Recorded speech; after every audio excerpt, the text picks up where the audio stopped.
کوي نو د هغې تماشا د پنډو پورې کولی شي کوم ځای پورې او دغه د شریعت اجازت هم دی حضرت عمر رضی الله تعالی عنه مطلب دا دی مخکې نه به جینۍ اینې هلک به مینې او جینۍ به مینې دا مطلب دی دومره شریعت اجازت ورکړی چې هلک له پکار دي چې جینۍ مخکې ویني جینۍ له پکار دي چې هلک مخکې ځکه نبي علیه صلات وسلام پیغمبر دی وحي راځي د حضرت فاطمې رضی الله تعالی عنها بارک چې حضرت علي رضی الله تعالی عنه نکاح را روان دی او دا ورته په نکاح نبي علیه صلات وسلام باندې وحي راله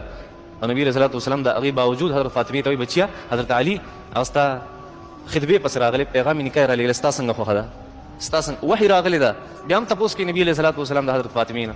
رضی الله تعالی عنها دا مونږ چې کوم رواج شروع کړی دی که نه چې زمونږ به خوښوي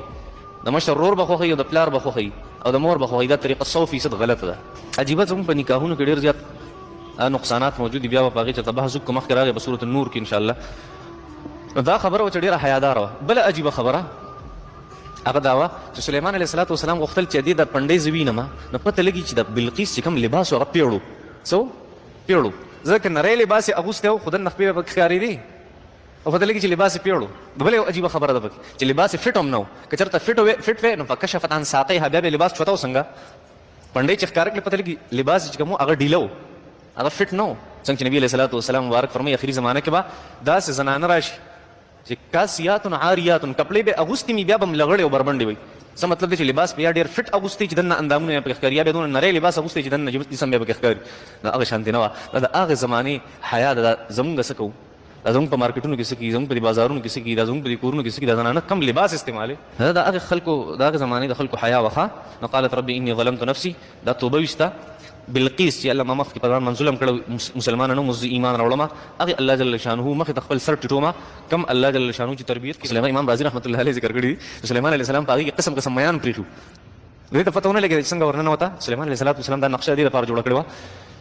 چې دوه خبرې په بلقیس کې هغه مشهورې وي هغه دا چې د بلقیس د دې پلار هغه د انسانانو نه خو مور هغې د جناتو نه وه مور یې د جناتو وه او پلار هغې د انسانانو نو دې باره کې دا خبر مشهوره وه چې دې خپې د پیریانو په شان دي یعنې څنګه چې د خر خپې ګول راتاو شوي نو دغه شان د دې هغه دي خو دې به خپې خپلې پټې ساتلې د هغې د وجې چاته پته نه لګېده او دویم وایي دا چونکې د جنیې د یو پیرۍ اولاد دی نو دې په خپو باندې اخته ډېر زیات دي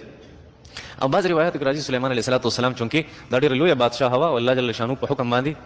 سلیمان علیه السلام ته حکم شوی و چې یاره ته به د دې سره نکاح کوې نو سلیمان علیه صلات وسلام مخکې نه لیده چې ګورم چې دې ته خپې او دا پنډۍ ټیک دي که نه اخته پې ډېر دي ځکه زنانو سره ډېر ویښته خوند نه کوي دغه شریعت اجازت ورکړی که داسې سوی اختې په جسم باندې راښه دي دا به لرکوي نو هغه چې دا څنګه دننه ورننوته هغه اوبې څنګه لاندې ولي زرې پیسې راچوت کړې لنګ یې راچوت کړو چې راچوت کړو سلیمان علیه صلات وسلام وکتل سلیمان علیه صلات وسلام د هغې خپې مولیدي او د هغې پنډۍ مولیدي چې هغه بلکل صفا وي نو مفسرینو بعضو لیکلي وي دا پلار ته تلې وه مور ته نه وتلې پلار ته تلې وه مور ته نه وتلې سلیمان علیه دغه باره کې بیا راځي سلیمان علیه صلات وسلام سره بیا وروسته نکاح هم کړې ډېرو روایاتو کې داسې راځي مشهورو روایاتو کې داسې راځي خو دا مستندې خبرې نه دي دا صرف د تاریخ خبرې نو که واده سره سلیمان علیه صلات وسلام کړی وي نو څه بده خبره خو نه ده بادشاه او مسلمانه شو بهترین کار دی سلیمان علیه صلات وسلام سره نکاح وکړه ایله برابره شوه یو بادشاه د بل بادشاه سره دې ته کف وایي په شریعت کې کف چې یو انسان به د بل هغې انسان په خاندان کې واده کوي چې هغه او د ده خاندان بلکل برابر دی یو بل صحیح ده مولیان به په مولیانو کې واده کوي او تاجران به په تاجران